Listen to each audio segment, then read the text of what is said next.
میری دسترس میں ستارے. اس ناول کو تحریر کیا ہے مریم اکرام نے. اماں بتا رہی تھی تم کراچی یونیورسٹی میں داخلہ لے رہے ہو. یہاں کیا تکلیف ہے؟ تکلیف کوئی نہیں، صوبیہ وہاں ہے نا. وہ زیر لب بولا. نہیں بھائی، دراصل چاچو بیمار ہیں، ان کا کوئی بیٹا تو ہے نہیں، اسی لیے وہاں روز آنے جانے سے مسئلہ ہو رہا تھا. آخری سال ہے اسی لیے مائگریٹ کر لیا. منزہ جواب دیتے ہوئے مسکرا رہی تھی. چلو اچھا ہے، لاہور کی لڑکیوں کی جان چھوٹی. وہ شرارت سے بولی. بکو مت. وہ اماں کی نظروں سے جھینپ گیا. اٹھو منزہ، کہیں اور چل کر بیٹھتے ہیں، یہاں یہ بات نہیں کرنے دے گا. نگار اٹھتے ہوئے بولی اور منزہ بھی فوراً کھڑی ہو گئی.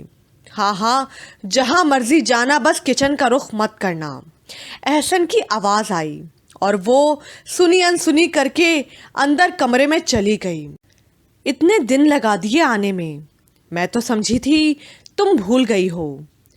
منزہ نے شکایت کی. ایک دکھی سی مسکراہٹ چہرے پہ اتری. منزہ نے کھوجتی نظروں سے نگار کو دیکھا. تو نہیں تو زندگی میں اور کیا رہ جائے گا؟ دور تک تنہائیوں کا سلسلہ رہ جائے گا. یوں بھی ہوگا وہ مجھے دل سے بھلا دے گا، مگر یہ بھی ہوگا خود اس میں ایک خلا رہ جائے گا.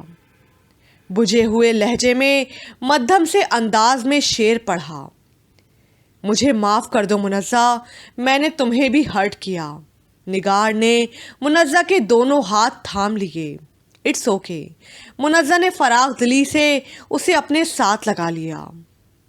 اسے اب اندازہ ہو رہا تھا کہ شاہر کی محبت میں وہ کس طرح ٹوٹ کر بکھری ہے. وہی نگار جو 5 سالہ منگنی میں شاہر کو کوئی اہمیت نہیں دیتی تھی، اب چند دن کی ملاقات کے بعد زندگی بھر کا روگ لگا بیٹھی ہے.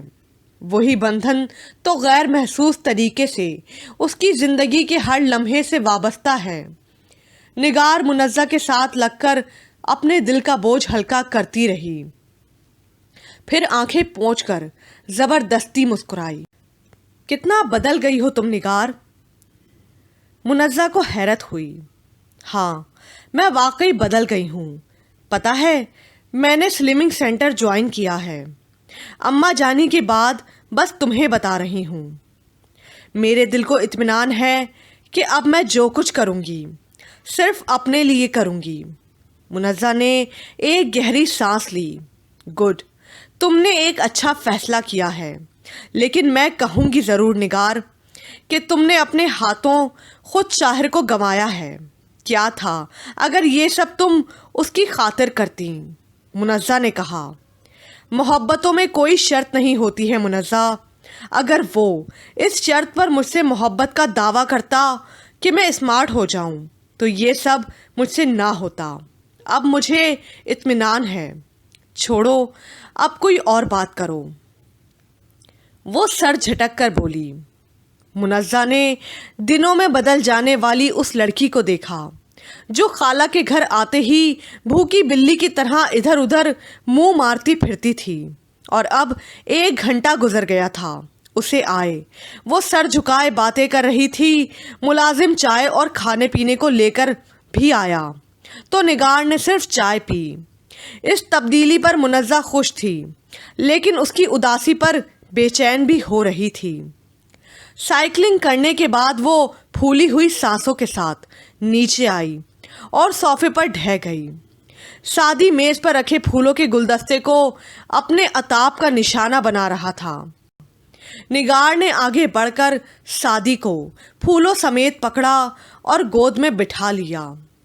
مہرین بھابھی نہانے گئی تھیں اور اماں دوپہر کے کھانے کے لیے کچن میں کام کروا رہی تھیں. اسی دوران فون کی سریلی سی بیل ہوئی. اس نے کریڈل اٹھایا. ہیلو. دوسری طرف سے آواز وہ لاکھوں میں پہچان سکتی تھی. دھڑکنوں کا رابطہ دل سے کچھ دیر کو کٹ گیا. ہیلو، مہرین آپی سے بات ہو سکتی ہے؟ وہی لیا دیا انداز. جو زخم بھرے نہ ہوں انہیں چھونے سے درد پڑتا ہے۔ سوری، وہ گھر پر نہیں ہے۔ اس نے کریڈل رکھ دیا۔ ایک تو مہرین بھابھی نہانے میں کافی وقت لیتی تھی، دوسرے اس کے لہجے کی بے اعتنائی جلا کر رکھ دیتی تھی۔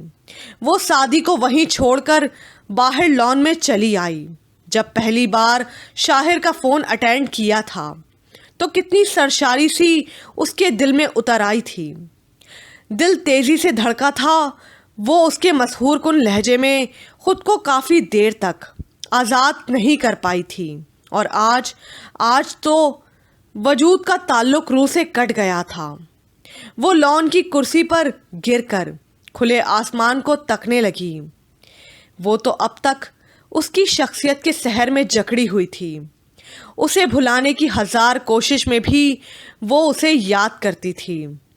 یادیں کب بھولنے دیتی ہیں، اور بھولنے کے لیے بھی یاد کرنا ضروری ہوتا ہے۔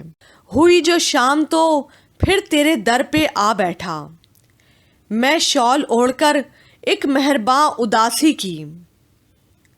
تمام شہر ہے ایک کشمکش کے موسم میں، دلوں میں ٹھہر گئی ہے خزاں اداسی کی۔ بند آنکھیں پتہ نہیں کب وہ نمی میں ڈبڈبانے لگی تو وہ چونک سی گئی۔ ایک نیا وار، ایک نئی تحریک، ایک ہنگامہ، وہ الجھ گئی۔ اپنا سر ہاتھوں میں لے لیا۔ مس انجمن، احسن نے قصدن اسے چیخ کر پکارا تو وہ اسے سامنے پا کر حیران بھی ہوئی۔ تم کب آئے؟ یہی کوئی 24 سال پہلے، غالباً یہی موسم تھا۔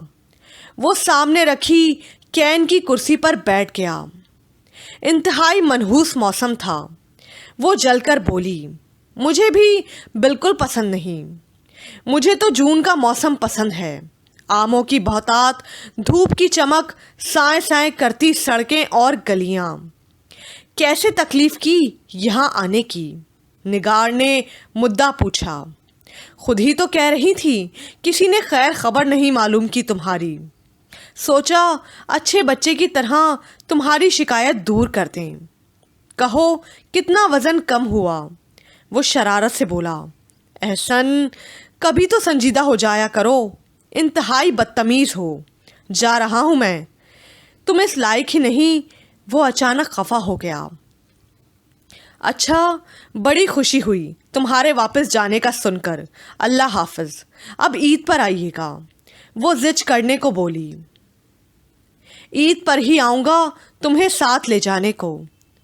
وہ پھلجڑی چھوڑ کر اندر کی طرف بھاگا۔ پہلے تو وہ سمجھی نہیں، پھر سمجھ کر چکرا گئی۔ اس کی خبر لینے کو اندر دوڑی۔ وہ اماں جانی کے پاس بیٹھا بچاؤ کا سامان کر چکا تھا۔ نگار نے اپنے تیوروں سے ہی بتا دیا کہ وہ اس کے کان کھینچنے آئی ہے۔ اب کب آؤ گے احسن؟ اماں جانی نے پوچھا تو اس نے شوق ہو کر نگار کی طرف دیکھا۔ بس خالہ جان، جب لوگ اپنے حد و اربا سے مطمئن ہو جائیں گے۔ وہ سٹپٹا گئی۔ ارے نگار، اپنے گانوں کی کلیکشن تو دکھاؤ۔ وہ خود ہی اٹھ کر اس کے کمرے میں چلا گیا تو وہ اس کے پیچھے آ گئی۔ کیا بکواس فرما رہے تھے؟ وہ قدرے خفگی سے بولی۔ دماغ اور آنکھیں پہلے ہی خراب تھیں، اب سماعت بھی خدا حافظ کہہ گئی۔ وہ اطمینان سے بولا اور پلٹ کر کیسٹ دیکھنے لگا۔ احسن بھائی؟ ارے واہ، بھائی کب پیدا ہوا؟ عارف کم تھا کیا؟ وہ پلٹ کر بولا تو جو اس نے جتانے کو بھائی کہا تھا، منہ کی کھا کر اس کے جواب پر ہنس دی۔ احسن، نیچے کیا کہا تھا تم نے؟ وہ خجل سی بولی۔ دوبارہ بتاؤں، میں تم سے شادی کرنا چاہتا ہوں۔ وہ اس کی آنکھوں میں جھانک کر بولا۔ کیا؟ وہ اس کی سنجیدگی پر لرز گئی، لیکن احسن کی فطرت سے بھی واقف تھی، تبھی خود کو نارمل کر کے بولی۔ کیوں؟ بس یوں ہی۔ وہ ہونس اسی لہجے میں بولا۔ یوں ہی؟ دماغ جگہ پر نہیں کیا؟ آئندہ ایسا بیہودہ مذاق مت کرنا۔ وہ روحانسی ہوئی۔ جب دل پر چوٹ لگ جائے تو پھر آسانی سے درد نہیں جاتا۔ میں مذاق نہیں کر رہا. فگر تمہارا، وہ کہتے ہوئے اس کے گرد گھوما. رقبہ تو تمہارا کافی بڑا ہے لیکن پھر بھی. شٹ اپ احسن، بہت ہو گئی بکواس. وہ اس کی بات مکمل ہونے سے پہلے سنجیدگی سے چلائی. یہ کیا لہجہ ہے بھائی بات کرنے کا؟ احسن نے آنکھیں دکھائیں. تم جو اول فول بک رہے ہو مجھے نہیں اچھی لگتی ایسی باتیں. تمہاری منگنی ٹوٹ گئی، اس کی میں تعزیت نہیں کروں گا. دفع کرو، جو ہوا سو ہوا. مجھے تم اسی رقبے کے ساتھ قبول ہو. وہاں میں نے کراچی میں ایک جاب بھی کر لی ہے. فائنل سیمسٹر ختم ہونے والا ہے عید تک. اسٹاپ اٹ احسن. آنسو چھلک ہی پڑے. میں نے ایسا کبھی نہیں سوچا، اور تم صوبیہ سے ہی اپنی عشقیہ داستان کی تکمیل کرو. میں نے تمہارے متعلق کبھی ایسا نہیں چاہا. وہ پوری طرح اس کی سنجیدگی کی قائل ہو گئی. سوچ لو، مجھے تم صوبیہ سے زیادہ عزیز ہو. میں کراچی جا کر فون کروں گا. اللہ حافظ. وہ اس کا جواب سنے بغیر کمرے سے نکل گیا. وہ حیران پریشان رہ گئی. اس نے منزہ کو احسن کے بارے میں بتایا تو وہ ہنس ہنس کر لوٹ پوٹ ہو گئی. نگار ہوک بنی اس کا منہ دیکھ رہی تھی. کیا بکواس ہے منزہ، مجھے تم دونوں پاگل لگتے ہو. وہ چڑ گئی. بہت حیرت انگیز ہے بھائی. وہ ضبط کی کوشش میں پھر ہنسنے لگی. اب میں تمہارے سر پر گلاس توڑ دوں گی. نگار نے گلاس دبوچا. ارے نگار بیگم، ہنسی تو مجھ کو احسن پر آ رہی ہے. ہائے میرا کائنڈ ہارٹڈ بھائی. کیا مطلب؟ وہ غرائی. کچھ نہیں. تم نے کیا جواب دیا؟ وہ اب بھی دانت دکھا رہی تھی. لعنت بھیجی تھی. نگار جل کر بولی. بری بات نگار، اب تم زیادتی کر رہی ہو. منزہ نے بھائی کی سائیڈ لی. تو اور کیا کہوں؟ اس نے ایسا کہا کیوں؟ وہ بے بسی سے بولی. دیکھ لوں گی میں اس خبیث انسان کو. اس کی فلرٹ لائف میں میری کمی تھی نا، جو یہ پوری کرنے پہنچ گیا. وہ جانے کے لیے اٹھ کھڑی ہوئی. ارے اتنا برا نہیں میرا بھائی. ایک تو وہ تمہاری اداسی دیکھ کر فٹ سے اپنی خواہش بھول گیا. منزہ نے کہتے ہوئے زبان دانتوں تلے دے دی. نگار ایڑیوں پر گھومی. سب سمجھ گئی تھی وہ. کیا کہا تم نے؟ پارا نیچے آ رہا تھا. وہ کچھ بھی نہیں. تم جانتی تو ہو. منزہ کے منہ سے سچ نکل تو گیا، ساتھ ہی وہ پشیمان ہو گئی. آ لینے دو اس گھٹیا کا فون، میں اتاروں گی اس کا ہمدردی کا بخار. وہ پاؤں پٹکتی ہوئی باہر نکل گئی. گاڑی اسٹارٹ کرتے ہی اسے احسن پر ہنسی آ گئی. اپنی طرف سے اس نے نگار کی اداسی کا حل نکالا تھا، اپنے آپ کو اس کے لیے پیش کر دیا. وہ تمام راستہ اس کی باتوں کو یاد کر کے مسکراتی رہی. گھر پہنچی تو اماں جانی مہرین بھابھی کے ساتھ بازار گئی تھیں. وہ اپنے کمرے میں چلی آئی. بستر پر لیٹتے ہی احسن کا خیال آیا. ارے ارے موٹی پیٹو لڑکی ساری پلیٹ صاف کر گئی. احسن نے نگار کے ہاتھوں فرینچ فرائز کی پلیٹ تقریباً جھپٹی، جہاں اب اکا دکا ہی چپس پڑے تھے. تو خالہ نے میرے لیے بنوائی ہے، واپس کرو احسن. احسن کو تو وہ کبھی بھی نہ دیتی. اٹھ کر جھپٹنے کو دوڑی. وہ مسلسل اسے صوفے کے گرد اپنے پیچھے گھماتا رہا. آخر وہ پھولی ہوئی سانسوں سمیت تھک کر بیٹھ گئی. اب رونا شروع کر دو، جو تمہارا کام ہے. بچپن میں بھی موٹی کو یہی دو شوق تھے، کھانا یا رونا. اور خالہ ہر وقت تمہارے منہ میں کچھ نہ کچھ ٹھوسنے لگتی تھیں. تم انتہائی گھٹیا ہو احسن. وہ روحانسی ہو گئی. لو مرو کھاؤ، ورنہ میرے پیٹ میں درد ہوتا رہے گا. وہ اس پر ترس کھاتے ہوئے مزید تنگ کرنے کا خیال ترک کر کے خیال سے اس کے برابر آ بیٹھا. نگار نے پہلو بدل لیا. لو جی، نخرے بھی مجھے دکھا رہی ہے، موٹی ڈفر. احسن نے نگار کو ٹھوکا دیا. ہٹو پرے. نگار نے اپنا بھاری ہاتھ اس کی گردن پر جمایا. اوئی ماں. ارے مردانہ وجاہت، ذرا سنبھل کر. کیوں نازک گردن تن سے جدا کرنے پر تلی ہو؟ وہ پلیٹ چھوڑ کر گردن سہلانے لگا. اب آنا ذرا، نگو فلاں کو ٹیلی فون پر اس کی سہیلی بن کر بلا دو. نگار نے اس کی نقل اتاری. تو وہ کھلکھلا کر اس کے انداز پر ہنس دیا۔ وہ مزید طیش میں آ گئی۔ منزہ سے لڑائی ہو گئی، فلاں بن کر فلاں کو بلا دو، برگر کھلاؤں گا پلیز۔ وہ منہ ٹیڑھا کر کے اس کی بھرپور نقل کرنے کی صحیح کر رہی تھی۔ آج کل منزہ کو میری ضرورت ہے، شمالی علاقوں میں ٹرپ پر جانے کی اجازت جو لے کر دی ہے۔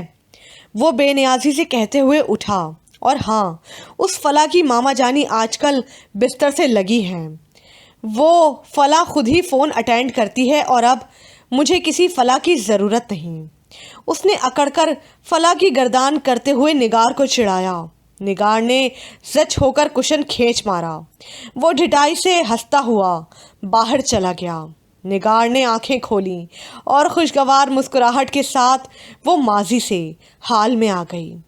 احسن منزہ اور اس کا بچپن اسی طرح ہنستے کھیلتے گزرا تھا۔ دونوں ایک دوسرے سے کام نکلوانے کے چکر میں سب کچھ برداشت کر جاتے۔ منزہ تو بہن ہونے کے ناطے کبھی لحاظ کر جاتی، لیکن نگار اس سے بھی آزاد تھی۔ وہ منزہ سے زیادہ نگار سے مدد لیتا تھا۔ جب سے کالج آیا، ہر وقت لڑکیوں کا بھوت سر پر سوار رہتا۔ منزہ تو ممی کو شکایت لگا دیتی، جبکہ نگار کھانے پینے کی شوقین ہونے کی وجہ سے ایک برگر چاکلیٹ سے ہی پھسل جاتی۔ وہ اپنے ہر تازہ افیئر سے اسے مطلع کرتا اور پھر بڑی سادگی سے کہہ دیتا، وہ لڑکی بہت تنہا ہے، اسے میری ضرورت ہے۔ نگار بے ساختہ مسکرائے جا رہی تھی۔ مہرین پتہ نہیں کب موجود ہوئی۔ اسے دیکھ کر چونکی۔ اکیلے کیوں ہنس رہی ہو؟ خیریت؟ وہ خود اپنی بے وقوفی پر گڑبڑا گئی تو نفی میں سر ہلایا۔ کئی دن اسی طرح گزر گئے۔ اس نے احسن کی باتوں کو کوئی اہمیت نہیں دی، کیونکہ اسے حقیقت سمجھ میں آ گئی تھی۔ پھر ایک دن اچانک احسن کا فون آیا۔ مہرین بھابھی نے بڑی معنی خیز نگاہ اس پر ڈالتے ہوئے اطلاع دی تھی۔ اس نے کچھ سوچ کر مسکراتے ہوئے کریڈل اٹھایا۔ ہیلو، کہیں دوبارہ تو حجم نہیں بڑھ گیا جو آنے میں اتنی دیر کرتی؟ شوق سا لہجہ اس کے ہونٹوں پر مسکراہٹ بکھیر گیا۔ کیوں کیا فون؟ وہ ابھی اس پر ظاہر نہیں کرنا چاہتی تھی۔ بس دل چاہا تمہاری لعنت ملامت سننے کو تو نمبر گھما دیا۔ وہ آہ بھر کر بولا، تو کسی گرل فرینڈ کو کیا ہوتا جس سے پچھلے کئی سالوں سے فلرٹ کرتے رہے ہو۔ وہ پورا نصاب سناتی تمہیں لعنت ملامت اور صلواتوں کا۔ وہ مسکرائی۔ اچھا تو پرانے کھاتے کھول کر بیٹھی ہو؟ اس نے سمجھنے میں دیر نہیں کی۔ ظاہر ہے رحم دل جن، وہ جتا کر بولی۔ جواباً ایک کہکا ابھرا، تو اے موٹی پری، کیا تم اس رحم دل جن کو اپنانے کے لیے تیار ہو؟ عاجزی سے پوچھا گیا۔ احسن، اگر اس وقت تم میرے سامنے ہوتے تو پتہ نہیں میں کیا کر جاتی۔ وہ مٹھیاں بھیج کر بولی۔ کیا گلے لگا لیتی؟ برجستہ جواب آیا۔ احسن، میں تمہیں چھوڑوں گی نہیں۔ واہیات ڈفر لوفر، وہ تلملا کر اٹھی جیسے وہ اس کے سامنے ہے اور وہ کچھ سر پر دے مارے گی۔ ارے بے شرم لڑکی، میرے کان شرم سے سلگ اٹھے ہیں، گالیاں تو ذرا چھوٹی دو۔ وہ ڈھٹائی پن سے بولا، میں فون رکھ رہی ہوں۔ وہ زچ ہو گئی اور کریڈل رکھ دیا۔ اگلے ہی لمحے دوبارہ بیل ہوئی۔ فون اٹھا کر ہیلو بھی نہیں کیا گیا تھا کہ دوسری طرف احسن بولا، ایگزامز شروع ہو گئے ہیں، آ کر خالہ سے بات کروں گا۔ مجھے یقین ہے میرے جیسے دماد سے زیادہ انہیں کچھ نہیں چاہیے ہوگا۔ بائے۔ ٹھک سے فون بند ہوا اور وہ بدھ بنی رہ گئی۔ زندگی جیسے بے کیف ہو کر رہ گئی۔ اس کے دل کی دنیا اجڑے ہوئے 4 مہینے ہو گئے تھے اور وہ اب تک اس ہرجائی کو سپنوں میں دیکھتی تھی۔ منزہ یونیورسٹی سے فارغ ہو کر اپنی بڑی آپی افرا کے پاس رہنے چلی گئی تھی۔ اس کی بوریت میں مزید اضافہ ہو گیا۔ وزن کی مشین پر اس نے اپنا وزن کیا۔ پورے 15 کلو وزن کم ہوا تھا۔ اب وہ پہلے جیسی موٹی اور بھدی نہیں رہی تھی۔ اسمارٹ تو نہیں ہوئی، لیکن قد کے لحاظ سے جسم کافی حد تک متناسب ہو گیا۔ اماں جانی بہت خوش تھیں، مہرین بھابھی نے بھی سراہا تھا۔ اب وہ دیکھے تو وہ ایک پل شاہر کے بارے میں سوچ کر رہ گئی۔ اماں جانی، میں بور ہو جاتی ہوں، بھائی کے ساتھ آفس چلی جایا کروں۔ اس نے سردیوں کی ایک صبح اماں سے اجازت چاہی۔ اماں جانی نے فوراً منع کر دیا۔ عید پر احسن آ رہا ہے ماشاءاللہ، وہی نوکری بھی کر لی ہے، اب تمہارے رخصت ہونے کا وقت ہے۔ اماں جانی کے جواب پر وہ جل بھن کر رہ گئی اور دل ہی دل میں احسن کو ہزار صلواتیں سنا ڈالی۔ تو میں کیا کروں؟ اب اس کا آنا جانا تو لگا رہے گا، وہ انجان بن کر بولی۔ اب میں ایک نہیں سنوں گی تمہاری۔ اس نے مہرین بھابھی اور عارف کی طرف دیکھا، وہ دونوں بھی رضامند نظر آ رہے تھے۔ کچھ کہنا فضول تھا، سارا غصہ احسن پر اتارنے کے لیے محفوظ رکھ لیا اور اٹھ کر اندر چلی گئی۔ اگلے دن وہ اماں جانی کے کپڑے استری کر رہی تھی جب مہرین بھابھی کو فون رکھتے ہوئے سنا۔ وہ اماں جانی کو شاہر کے آنے کا بتا رہی تھیں۔ جس میڈیسن کمپنی میں وہ جاب کرتا تھا، وہاں کے ایک وفد کے ساتھ پاکستان میں موجود میڈیسن کمپنی سے کسی کام کے سلسلے میں آمد تھی۔ شاہر کی آمد کا سن کر وہ کپڑے پر استری رکھ کر بھول گئی تھی۔ مہرین نے اسے کپڑا جل جانے کی اطلاع دی اور ساتھ ہی ہنس بھی تھی۔ احسن کے خیالوں میں گم ہو، اسے مہرین کا یہ مذاق سخت برا لگا۔ وہ خاموشی اختیار کیے رہی۔ اسے آنے والا وقت بہت کربناک لگ رہا تھا۔ وہ 4 دن بعد آ رہا ہے، کس طرح سامنا کرے گی اس کا؟ ہر لمحے نے اسے یقین دیا تھا کہ وہ شاہر سے محبت کرتی ہے، شدید محبت۔ اس کی سابقہ بے اعتنائیوں، لاپرواہیوں کے باوجود شاہر کے آنے کے خیال سے دل پوری قوت سے دھڑکا تھا۔ اسے احسن کی کسی بات کا کوئی احساس نہیں تھا۔ کبھی اس پر شدید تاؤ آنے لگتا جو خوامخواہ اسے قابل رحم سمجھ کر صوبیہ کو بھی چھوڑنے پر تیار ہو گیا تھا، اور کبھی بے حد معصوم سا پیار آتا جو اسے اداس نہیں دیکھ سکتا تھا۔ وہ واقعی ہی بہت مخلص اور نرم دل تھا۔ وہ جانتی تھی کہ کراچی میں احسن کے چاچو کی بس 2 ہی بیٹیاں ہیں اور صوبیہ ان میں بڑی والی تھی۔ پچھلے کئی مہینوں سے احسن کے منہ سے صوبیہ کا ذکر ہی سننے کو ملتا تھا، اور اب وہ کہہ گیا تھا کہ میں اسے صوبیہ سے زیادہ عزیز ہوں، شاید اس لیے کہ ہم ایک دوسرے کے بہت اچھے دوست تھے۔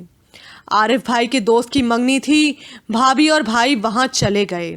اماں جانی خالہ کی طرف گئی تھیں کیونکہ خالہ کی طبیعت خراب تھی، اور جب سے احسن کی طرف اماں جانی کا دل اٹکا، انہیں خالہ جانی سے زیادہ ہمدردی اور محبت ہو گئی تھی۔ سردی ابھی کھل کر تو نہیں پڑی تھی، لیکن رات کو ٹھنڈک ہو جاتی تھی۔ رات کا کھانا تو نگار کم ہی کھاتی تھی، آج اکیلے میں بالکل کھانے کو دل نہیں چاہا۔ وہ سعدی کو سلا کر باہر لان میں چلی آئی۔ چاند اڑتے ہوئے بادلوں کے پیچھے چھپا جا رہا تھا۔ ہلکی ٹھنڈی ہوا، لان میں لگے مختلف درختوں کی سرسراہٹ اس کے دل میں یادوں کی راکھ کو ہوا دے رہی تھی۔ وہ شال لپیٹے لان کی کرسی پر آ بیٹھی۔ بھیا اور بھابھی کے آنے میں ابھی کافی وقت تھا۔ کمپیوٹر خراب پڑا تھا اور ٹی وی دیکھ کر وہ بور ہو چکی تھی۔ ابھی میوزک سننے کے خیال سے وہ اندر جانے کے لیے پلٹی تھی کہ گیٹ پر بیل ہوئی۔ وہ وہیں رک کر دیکھنے لگی۔ چوکیدار نے دروازہ کھولا اور اندر آنے والی شخصیت کو دیکھ کر وہ ساکت سی ہو گئی۔ لان میں جلنے والی بلب کی روشنی میں سیاہ پینٹ کوٹ میں وہ خواب سا شخص واضح طور پر نظر آ رہا تھا۔ السلام علیکم۔ وہ قریب آ کر رک گیا۔ وعلیکم السلام۔ وہ زیر لب پھنسی ہوئی آواز میں بولی، کیسی ہیں؟ مدہوش کر دینے والا لہجہ اور ہولے ہولے بکھرتی مسکراہٹ۔ آپ؟ اتنی اچانک؟ وہ نروس ہو گئی تھی۔ مدھم سے بلب کی روشنی میں شاہر نے غیر محسوس طریقے سے اس کے سراپے کا جائزہ لیا۔ جی بس، آپ ہی کہاں ہیں؟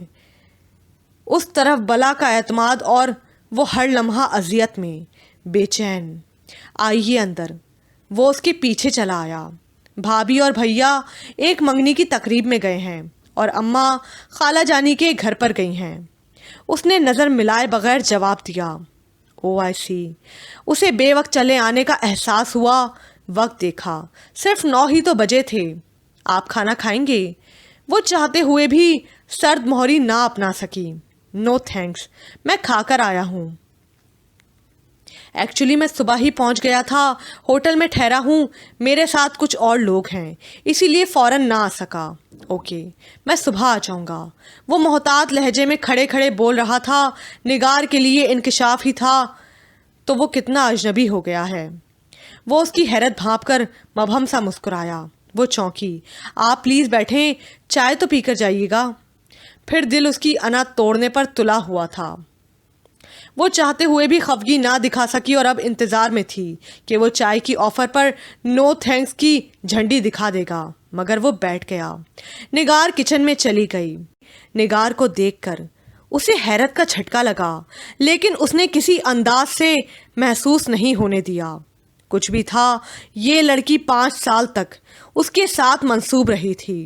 کبھی تنہائی میں بھی اپنے جیون ساتھی کا خیال آتا تو نگار کا ہی تصور بنتا اور وہ ایک لمحے بعد ہی اس تصور سے نکل آتا۔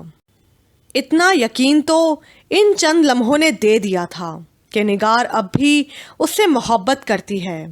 ایک ملال سا اس کے دل میں اتر گیا۔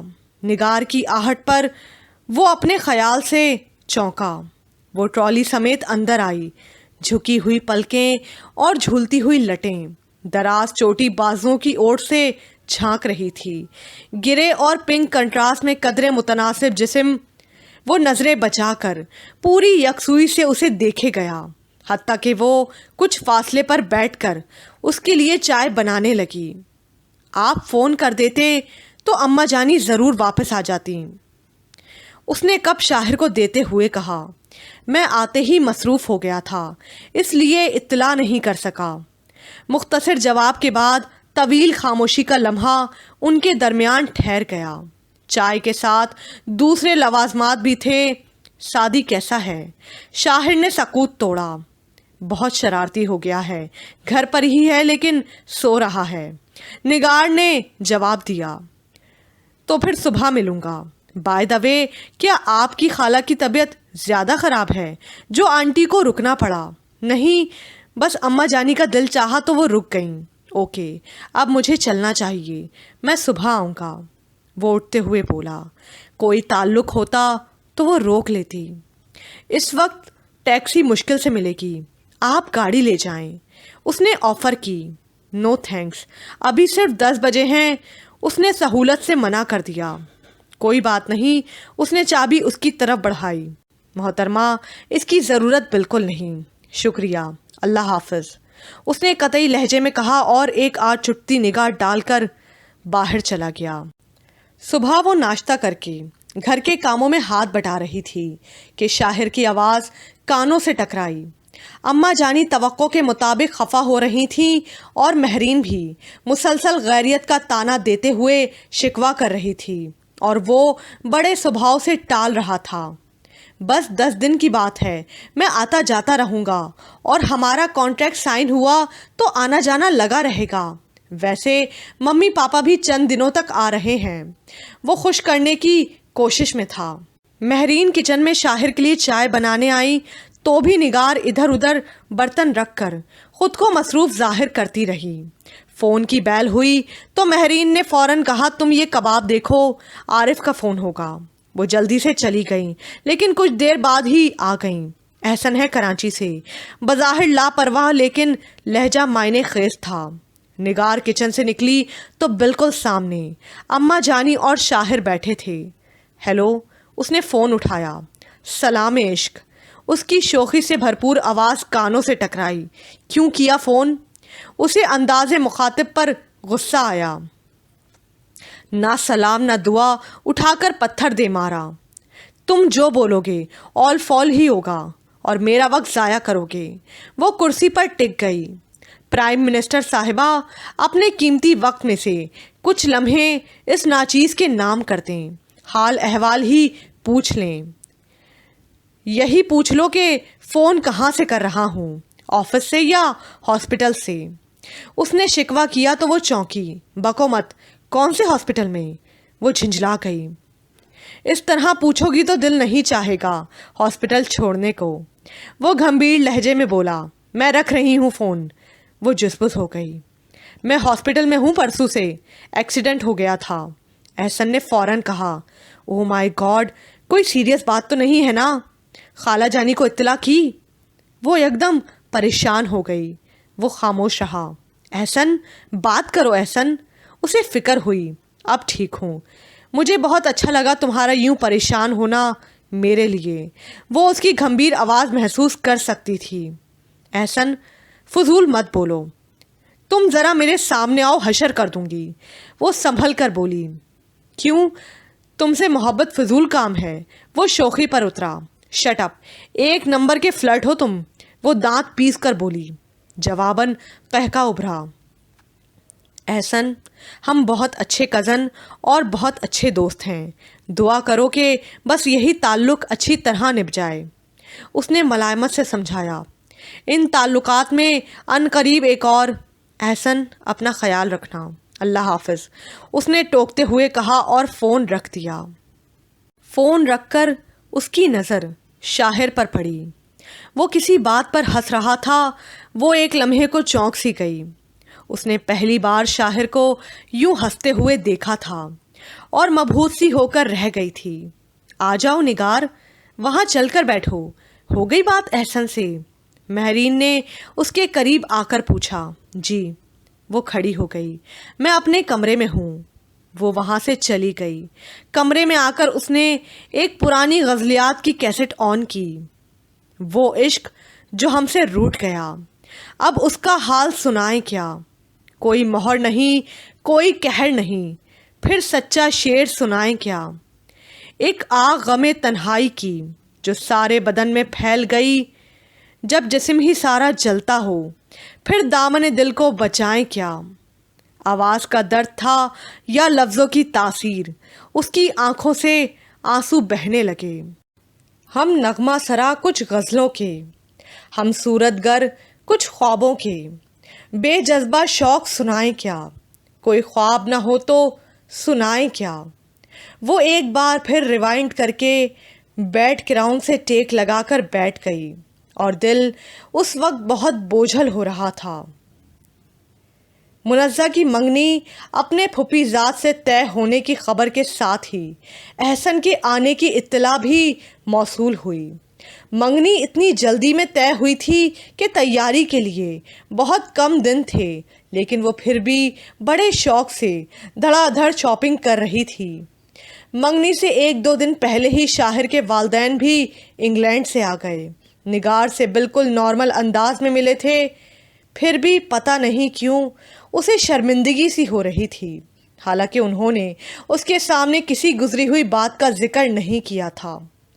خالہ جانی نے ان لوگوں کو بھی منگنی پر انوائٹ کیا تھا اور منزہ نے تو خود شاہر کو بڑے اصرار سے آنے کو کہا تھا، اور وہ دونوں بہت اچھے دوستوں کی طرح ملے تھے۔ نگار کو بہت ڈسٹربنس ہو رہی تھی شاہر کی شرکت سے، نہ جانے کیوں وہ نہیں چاہتی تھی کہ احسن اس کے سامنے نگار سے کوئی مذاق کرے، اور احسن تو پوری شوخیوں کے ساتھ آیا تھا۔ رائل بلو اور اسکن کلر کے ہلکے کامدار سوٹ کے خوبصورت کنٹراسٹ میں اس کی سنہری رنگت بہت کھل رہی تھی۔ بال کھلے چھوڑتے ہوئے ایک اجنبی سی خواہش نے دل میں بڑی مدت بعد انگڑائی لی تھی، اور باہر نکلتے ہی پہلا سامنا شاہر سے ہوا تھا۔ دونوں ایک دوسرے کی طرف دیکھتے گئے، پھر شاہر اپنی معمول کی مسکراہٹ اچھال کر ایک طرف ہو گیا اور وہ کتنی دیر خود کو سنبھال نہیں سکی، اور جب احسن اپنے کیمرے سمیت اس کے سامنے آیا تو ایک شریر سی مسکراہٹ اس کے چہرے پر پھیل گئی۔ میں تیرا حسن جہاں سوز مکمل کر کے چند لمحوں کے لیے پیار سے تجھ کو دیکھوں، ایک انگلی سے اٹھاؤں تیری تھوڑی جانا اور دھیرے سے تجھے ویلکم کہہ دوں۔ شعر سناتے ہوئے آخری مصرے کا بیڑا غرق کر کے شوخی سے مسکرایا۔ تو نگار کی بے اختیار ہنسی نکل گئی۔ بہت اچھی لگ رہی ہو اور اسمارٹ بھی، یہ اضافی خوبی ہے، وہ بھی شرارت سے پوچھنے لگی۔ فی الوقت تمہارے لیے یہ اضافی خوبی ہے، ویسے خود کو اتنا پگھلانے کی ضرورت نہیں تھی، مجھے تم سابقہ رقبے کے ساتھ بھی قبول تھیں۔ احسن، آج میں ضرور خالہ جان سے تمہاری شکایت کروں گی۔ وہ جھنجلا کر رہ گئی تو وہ بے نیازی سے مسکراتے ہوئے ادھر ادھر دیکھنے لگا۔ شاہر احمد بھی آیا ہے۔ اس نے اڑتی نگاہ اس کے چہرے پر ڈالی، عجیب سا رنگ اترا تھا، حسرت تھی یا نا امیدی۔ اس نے بغور نگار کی طرف دیکھا۔ بکو مت، اب اگر ایک لفظ بھی بولے تو میں صوبیہ کے سامنے تمہارا بھانڈا پھوڑ دوں گی، اس نے دھمکی دی، کیونکہ صوبیہ ادھر ادھر مہمانوں میں گھوم رہی تھی۔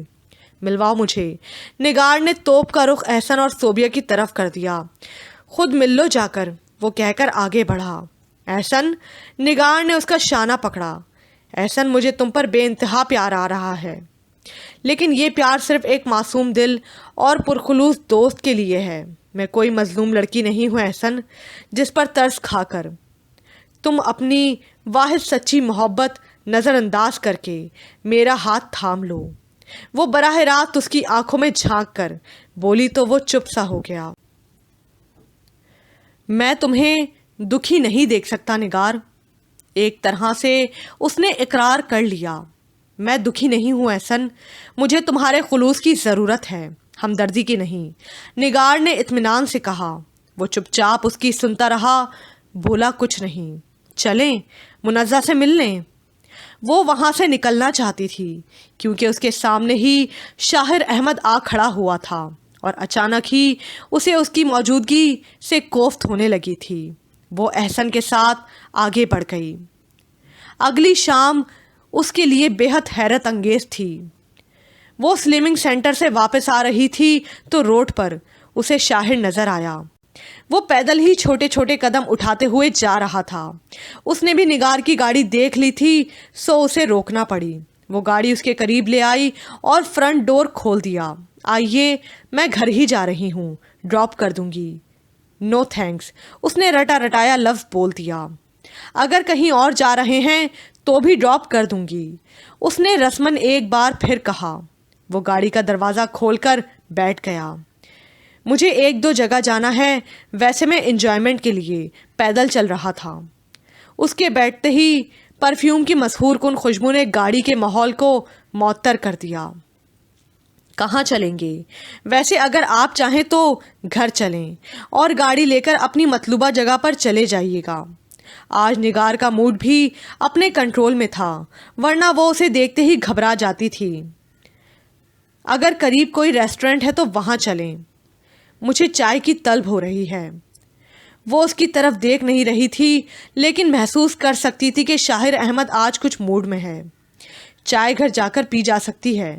پتہ نہیں کیسے منہ سے پھسل گیا۔ شاہر نے مبہم سی مسکراہٹ سے اسے دیکھا، وہ خجل سی ہو گئی۔ بل میں خود پے کر دوں گا، شوخی سے بولا تو وہ زیر لب مسکرا دی اور خاموشی سے گاڑی ڈرائیو کرنے لگی۔ 5 منٹ بعد ہی اس نے ایک ریسٹورنٹ کے باہر گاڑی روکی۔ میں گھر جا کر ڈرائیور کو بھیج دوں گی، آپ اس کے ساتھ چلے آئیے گا۔ وہ گاڑی میں بیٹھے بیٹھے بولی، آپ نہیں چلیں گی میرے ساتھ؟ شاہر گاڑی سے نکل چکا تھا، اس کی طرف پلٹ کر دیکھا۔ وہ نروس ہو گئی۔ محترمہ، میں نے کہا نا، میں بل پے کر دوں گا، ویسے ڈائٹ ٹی بھی مل جائے گی۔ لہجہ شرارت سے بھرپور تھا۔ وہ سٹپٹا کر رہ گئی۔ اس نے گھڑی پر نظر ڈالی، 4:30 ہو گئے تھے۔ وہ اس کا اشارہ سمجھ گیا، چائے پینے میں زیادہ وقت نہیں لگتا، آئیے۔ انداز قطعی تھا اور پھر اس نے خود ہی آ کر دروازہ کھول دیا۔ اسے بے حد حیرت ہوئی۔ وہ گاڑی لاک کر کے اس کے ساتھ چل دی۔ دل میں ایک شور برپا ہو چکا تھا۔ وہ بے یقینی کسی کیفیت میں تھی اور وہ اس طرح مطمئن انداز میں چل رہا تھا گویا یہ روز کا معمول ہو۔ وہ دونوں ایک خالی میز پر بیٹھ گئے۔ اصولاً مجھے پاکستان نہیں آنا چاہیے تھا، ہے نا؟ شاہر نے اسے سوچوں سے نکالتے ہوئے بات شروع کی۔ وہ اس موضوع کے لیے تیار ہی نہیں تھی۔ گڑبڑا کر رہ گئی۔ میں نے بھی یہی سوچا تھا کہ اب پاکستان کبھی نہیں آؤں گا، لیکن یہاں سے چلے جانے کے بعد ایک ملال نے میرے گرد حصار کر رکھا تھا۔ مجھے لگا کہ جب میں پاکستان آیا تھا تو میرے دامن میں بہت کچھ تھا، لوٹتے وقت بالکل تہی دامہ ہو گیا۔ اور نگار، پتہ ہے مجھے تہی دامہ کس نے کیا؟ اس نے بولتے ہوئے اس کی طرف دیکھا جو سر جھکائے اپنی دھڑکن کو کنٹرول کر رہی تھی۔ چہرے پر خون کی گردش تیز ہو گئی تھی۔ ایک کھلی آنکھوں کا خواب اسے اپنی دسترس میں لے رہا تھا۔ آپ نے، وہ کچھ لمحے بعد بولا، آپ نے صرف اپنے اندر جنگ لڑی، وکیل صفائی بھی خود تھیں، وکیل استغاثہ بھی خود، اور ججمنٹ کے فرائض بھی اپنے ہاتھ میں رکھے۔ اتنی جانبداری کیوں دکھائی آپ نے نگار؟ اس کے مہذب لہجے میں دکھ اور شکوے کی آنچ تھی۔ نگار نے ایک غیر ارادی نظر اس پر ڈالی تو نگاہیں چرا گئی۔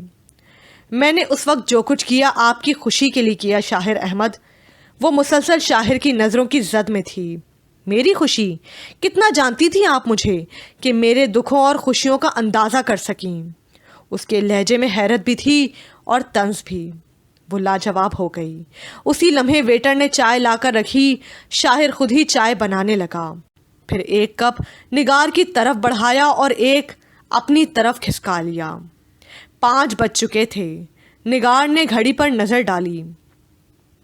آپ کے خیال میں میری خوشی آپ کی کزن منزہ تھی؟ نٹ کھٹ خوبصورت اسمارٹ ہے نا؟ اس نے جتانے کے انداز میں کہا۔ وہ بری طرح خجالت کا شکار تھی۔ ان باتوں کا مطلب شاہر، اگر ایسا کوئی کمپلیکس تھا تو وہ آپ کی ذات سے تعلق رکھتا تھا۔ کیا میں نے کبھی آپ سے کچھ کہا؟ اس کا لہجہ زور پکڑتا جا رہا تھا اور وہ چاروں شانے چت ہو گئی تھی۔ میں وہاں اتنے دن خود کو مجرم گردانتا رہا ہوں، حالانکہ میں نے کوئی جرم نہیں کیا۔ کیا صرف میری خاموشی ہی میرا جرم ہے؟ شاہر نے زور دے کر پوچھا۔ اس کا چہرہ سرخ ہو رہا تھا۔ نگار نے فوراً پلکوں کی چلمن گرا دی۔ نگار، مجھے آپ سے کبھی نفرت نہیں تھی، بلکہ ایک فطری تعلق کی بنا پر ہمیشہ محبت سے ہی سوچا۔ آپ نے مجھے بری طرح ہرٹ کیا ہے، میری خودداری اور اصول پسندی کو توڑا ہے۔ وہ دکھ اور بے بسی سے بول رہا تھا اور نگار کے انداز میں سناٹا ستاری تھا۔ مجھے میری نظروں میں بے مول کرنے والی بھی آپ ہیں نگار۔ مجھے دیر ہو رہی ہے۔ وہ اٹھ کھڑی ہوئی۔ نگار، میں کئی مہینے بہت ٹینس رہا ہوں۔ میں نے یہ سب کچھ تمہیں ڈسٹرب کرنے کے لیے نہیں کیا، بس ایک بے چینی تھی جو دور کرنا چاہتا تھا۔ وہ کھڑے ہو کر اس کی بات سن رہی تھی۔ تو دور ہو گئی آپ کی بے چینی؟ اب آپ مطمئن ہو جائیں، مجھے آپ سے کوئی شکایت نہیں۔ وہ جسے اب تک اپنے دل کی ویرانی کی وجہ جان رہی تھی، اس نے ان الزامات کا پہاڑ اس پر ڈال دیا تھا، سو لہجے میں تلخی سی اتر آئی۔ یہ کہہ کر وہ جانے کے لیے بڑھی اور اس کا انتظار کیے بغیر وہ گاڑی نکال کر لے گئی۔ جو بچھا سکوں تیرے واسطے، جو سجا سکے تیرے راستے، میری دسترس میں ستارے رکھ، میری مٹھیوں میں گلاب دے۔ کبھی یوں بھی ہو تیرے روبرو میں نظریں ملا کے یہ کہہ سکوں، میری حسرتوں کو شمار کر میری خواہشوں کا حساب دے۔ بہت دنوں بعد ایک بار پھر نیند ٹوٹی تھی۔ ہر طرف یاد و ہجر کا بادل برسا تھا۔ وہ ریسٹورنٹ میں ہونے والی گفتگو کا لفظ تول رہی تھی۔ جب ہم دونوں کے بیچ کچھ نہیں تھا تو پھر اتنے فاصلے کہاں سے آ گئے؟ میری نظر میں وہ کٹھور اور بے اعتنا تھا اور میں اس کی نظر میں خود غرض اور ظالم تھی۔ میں نے اسے ٹھکرایا یا اس نے مجھے نظر انداز کیا؟ وہ مجھے بے حس اور احساسات سے عاری سمجھتا ہے۔ وہ سمجھتا ہے میرے سینے میں دل نہیں۔ اس کے خیال میں زبان کی لذت میرے لیے سب سے زیادہ اہم ہے۔ نہیں، وہ سب تو اس دن ہی ختم ہو گیا تھا جب آنکھوں کو دید کی طلب لگی تھی۔ جب دل میں خواہش کی کونپلیں پھوٹی تھیں اور میں نے تو صرف وہ کیا تھا جو کرنا چاہیے تھا، اپنی محبت کو مجبوری کی آلائشوں سے پاک کیا تھا، اس محبت کو آزاد کیا تھا جو میرے پاس رہنا نہیں چاہتی تھی۔ سوچتے سوچتے رات کے کس پہر آنکھ لگی اسے پتہ ہی نہیں چلا۔ مہرین سر پکڑے اپنے کمرے میں بیٹھی تھی اور شاہر احمد پرسوچ نظروں سے انہیں دیکھ رہا تھا۔ تمہیں یہ فیصلہ کرنے سے پہلے سوچ لینا چاہیے۔ شاہر، تم بھول رہے ہو کہ نگار نے تمہیں ٹھکرایا تھا۔ کیا تم اتنے گرے پڑے ہو؟ آخر مہرین الجھ کر بولی۔ میں نے بہت سوچ کر یہ فیصلہ کیا ہے آپی، اور یہ کوئی جذباتی فیصلہ نہیں۔ مجھے نگار سے محبت ہے۔ اس کا لہجہ اٹل تھا۔ لوگ کیا کہیں گے؟ آخر اس تجدید کا مطلب کیا ہے؟ آپ نہیں سمجھیں گی آپی، میں اس کا قصوروار تھا۔ ہر لڑکی کا دل ہوتا ہے اور دل میں تمنائیں اور جذبات بھی ہوتے ہیں۔ 5 سال کے انتظار کے بعد ایک پیار بھری مسکراہٹ تو اس کا حق تھا نا، لیکن میں ایسا نہیں کر سکا۔ میرے گرد اصول پسندی اور مصلحت کا حصار تھا، لیکن کچھ باتیں بے اختیار ہوتی ہیں۔ میں نے اپنی بے اختیاری کو تو روک لیا، لیکن ساتھ ہی نگار کی آنکھوں میں امڑنے والے ریشمی جذبوں کو بھی کچلنے کی کوشش کی۔ وہ 5 سال تک میرے نام پر بیٹھی رہی اور میں 5 منٹ بھی اس کے انتظار کا حق ادا نہ کر سکا۔ میں قصوروار بھی ہوں اور سزاوار بھی۔ آپ نے کبھی اندازہ کیا کہ نگار مجھ سے کتنی محبت کرتی ہے؟ نہیں، آپ بھی دوسروں کی طرح یہی سمجھیں کہ کھانے پینے اور اپنی منمانی کے علاوہ اسے کوئی خواہش نہیں۔ یہاں سے خالی دل مجھے جاتے ہوئے مجھے احساس ہوا کہ میں کسے کھو کر آیا ہوں۔ لاشعوری طور پر مجھے اس سے کتنی انسیت، کتنی محبت، یہ تو مجھے خود بعد میں پتہ چلا، اور یہ سب باتیں آپ کو پتہ تھیں اور آپ نے ایسی کوئی کوشش نہیں کی۔ وہ شدت جذبات میں بولتا چلا گیا۔ مہرین بغور اس کی باتیں سنتی رہیں۔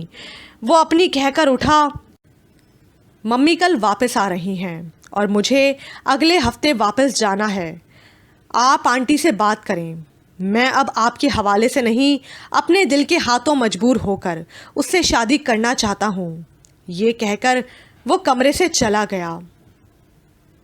شاہر کے سوال نے اماں جانی اور عارف دونوں کو ہی حیرت میں ڈال دیا۔ اماں جانی کو بے حد تعجب تھا، اور ایسا ہی جھٹکا نگار کو لگا جب اماں جانی نے اس کے سامنے شاہر کا پرپوزل دہرایا۔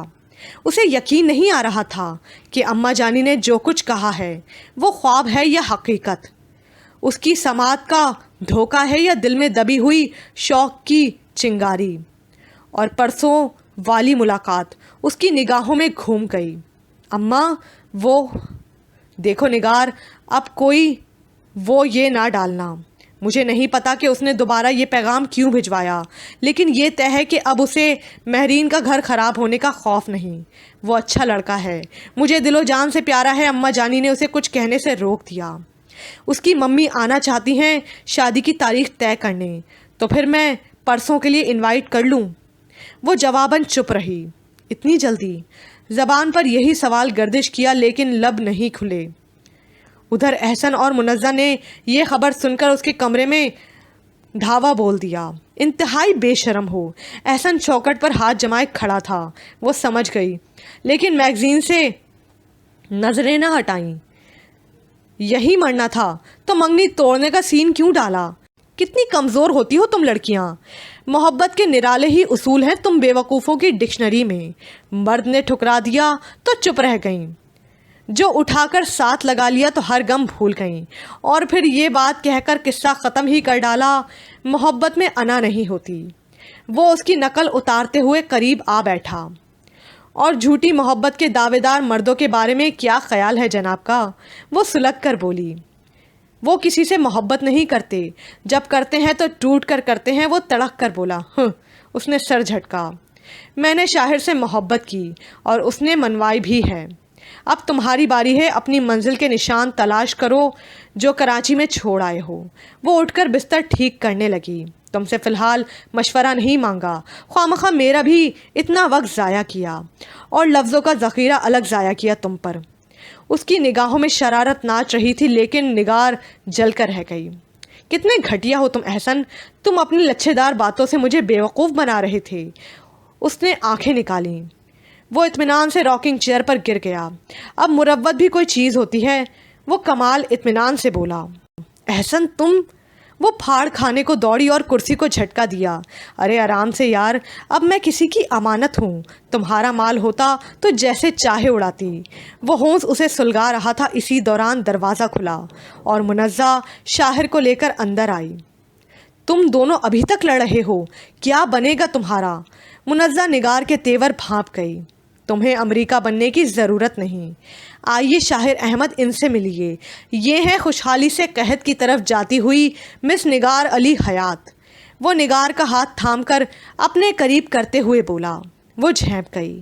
احسن نے شاہر کا بازو پکڑ کر اپنے نزدیک کیا اور اسے نگار کا ہاتھ تھما دیا۔ دونوں کی طرف ایک نگاہ ڈالی۔ میرے لیے بھی دعا کیجیے گا کہ میری فلاح جلدی مان جائیں، میں نے اس کے حصے کے لفظوں میں کافی خیانت کر لی ہے۔ وہ معنی خیز نظروں سے نگار کی طرف دیکھ کر بولا، جو شرم سے سرخ ہوئی جا رہی تھی۔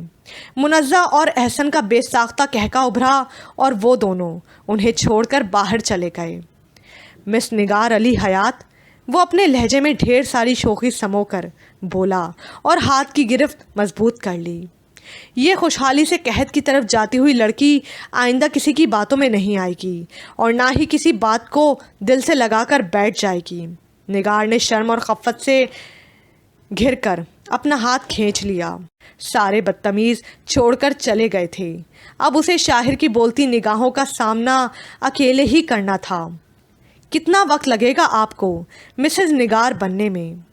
وہ تنگ کرنے کے موڈ میں تھا۔ آپ کتنا وقت لیں گے میرے کمرے سے باہر جانے میں؟ آخر اس کے صبر کا پیمانہ لبریز ہو گیا تھا۔ ہم ابھی چلے جاتے ہیں، مگر اب آپ زیادہ وقت نہیں لیں گی۔